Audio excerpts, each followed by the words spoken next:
What's going on, everybody, and welcome back to another video.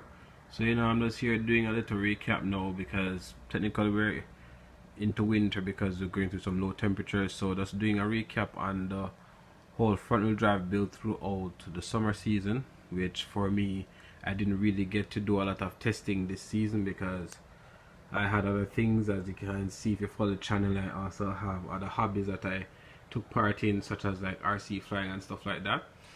So didn't get to really pay a lot of attention to this car. However, I did manage to make a few hits over the summer, as you guys saw.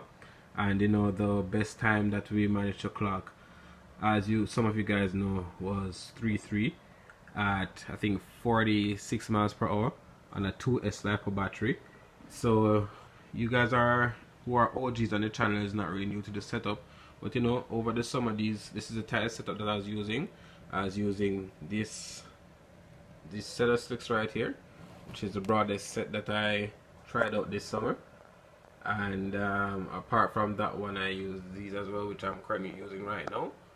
But it's actually really cool that I went through basically 2.5 pairs for the whole summer, considering the amount of hits that I did with the car, and the gearbox survived as well. With this setup that I had, I only had to change gears basically once. So basically put in the gearbox twice over the summer. Once to service it and put back bearings and stuff inside of it, and then the other time is to put the reinforced gears and also trying out the stock gears. And like I said before, the stock gears work very well. It's just that you have to have a better diff housing to accommodate the power.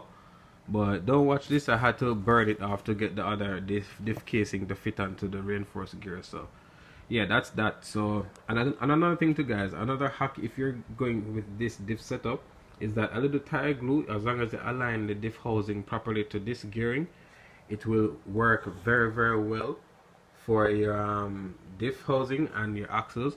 So you can basically launch the car with these slicks right here and you won't be breaking the diff, so to speak. But occasionally here and there you definitely have to do servicing. And I've only pulled the gearbox twice this summer, and I've had basically over 60 hits, if not even 80. Decent hits, guys, so that's reliable. Another thing that I did over the time was to try to upgrade the diff, which didn't work because there's some modifications to that. Move from the 30T pinion gear that I was running all summer.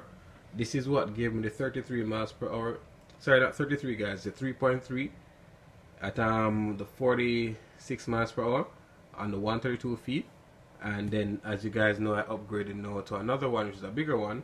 But that's just trying it out. But the weather is coming down now, and I'm not really able to dial in the car because the time and whatever. But it was a decent summer. It wasn't too bad.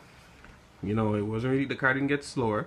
That's significantly faster, but gonna be upgrading electronics because I do have a Castle ESC that I have to deal with the car.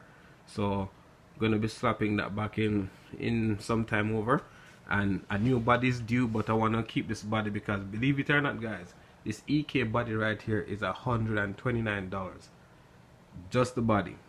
Best believe it. So we're definitely going to get our money's worth out of this body and then move on. So that's that. If you're new to the channel, welcome again. Like, share, subscribe, stay tuned.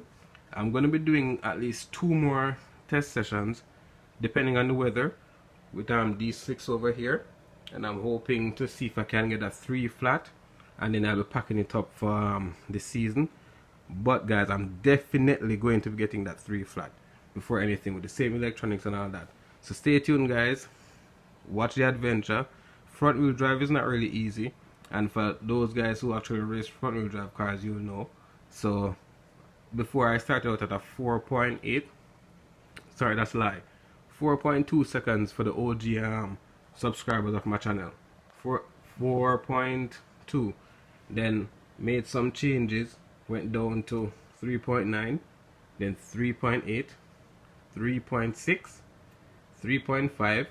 Then at one point I was stuck at 3.4 for a minute, and then now the car is now at 3.3. So for anybody know about drag race or anything like that, for front wheel drive, that's a significant change, especially not really change, but stride, especially the fact that it's the same electronics I've been working with the whole summer and making those changes. So that's it again, guys. Stay tuned and more to come.